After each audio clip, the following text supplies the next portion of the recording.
Si je vous dis « Allons enfants de la patrie », vous connaissez sans doute la suite des paroles de la Marseillaise, mais les Français sont-ils absolument incollables sur toute l'histoire de la République? Si ce n'est pas le cas, pas de panique, les éditions des Équateurs sont là pour vous avec un cahier inédit, le cahier de vacances de la République pour réviser à la plage ou ailleurs en s'amusant.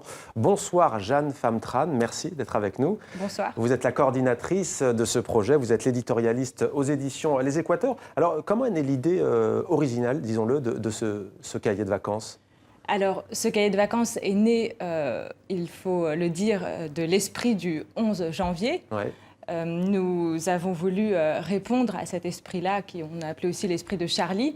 Il fallait répondre au rassemblement des Français pour une même envie d'aller vers la République, une même envie de liberté, une même envie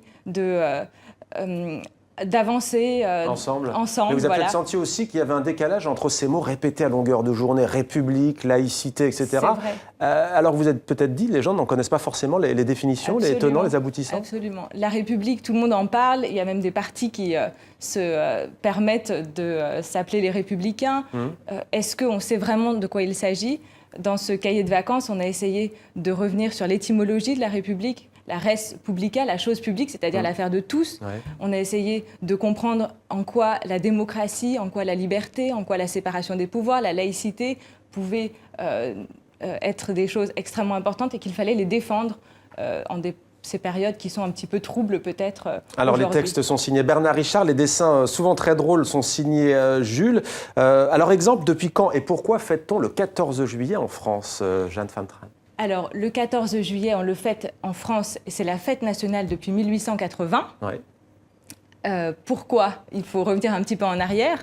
En 1871, la France vient de subir la défaite face à l'armée prussienne. Ouais. Du coup, les légitimistes et les orléanistes espèrent restaurer la monarchie, mais ils se disputent tant et si bien que ce sont les républicains qui gagnent. Donc on a d'abord une espèce de république des ducs qui va être instaurée, puis une république des Jules, qu'on appelle la république des Jules, avec les Jules Grévy, Jules Simon, Jules Ferry. À ce moment-là, on est en 1880, et ces républicains modérés vont décider que la République a pour fête nationale le 14 juillet, en référence, en souvenir, disons, au 14 juillet 1789, qui est la prise de la Bastille, mais qui est aussi en souvenir du 14 juillet 1790, qui est la fête de la Fédération. Oui, événement si emblématique de la Révolution française. Alors, il y a des quiz, c'est très accessible, c'est très thématisé. On a par exemple un chapitre sur les femmes, avec notamment un dessin qui, on le devine, représente Ségolène Royal, ministre actuelle de l'Environnement, et qui nous dit « Libertude, égalité, fraternitude ».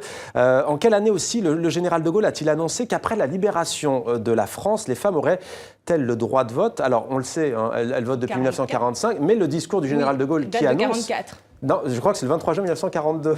Ou alors je vais réviser mes classiques avec ce cahier à la plage. Oui. Alors, comment est-ce que vous avez fait pour choisir ces sujets? Alors, on a essayé de rassembler, évidemment, on ne pouvait pas être exhaustif dans un cahier de vacances qui s'adresse aussi bien à des enfants qu'à des adultes. Voilà. Donc, on a essayé de rassembler ce qui correspondait aux valeurs de la République, mais aux symboles aussi, et également à tout ce qui fait partie de la culture de la République, c'est-à-dire les films, la littérature, les chansons. On pense à Gainsbourg, on pense à la Marseillaise, on pense aux enfants de l'an 2, etc. Il y a aussi des thèmes sensibles, bien entendu, en tous les cas, comme le thème de la laïcité, ceux de la religion également, que l'on peut donc découvrir concrètement et de manière ludique. Un cahier de vacances qui s'adresse à tous les autres. Et peut-être que l'édition des Équateurs nous livreront prochainement d'autres cahiers sur d'autres sujets. Merci à vous, Jeanne Famtran. Merci d'être venue sur le plateau de 64 minutes sur TV5 Monde.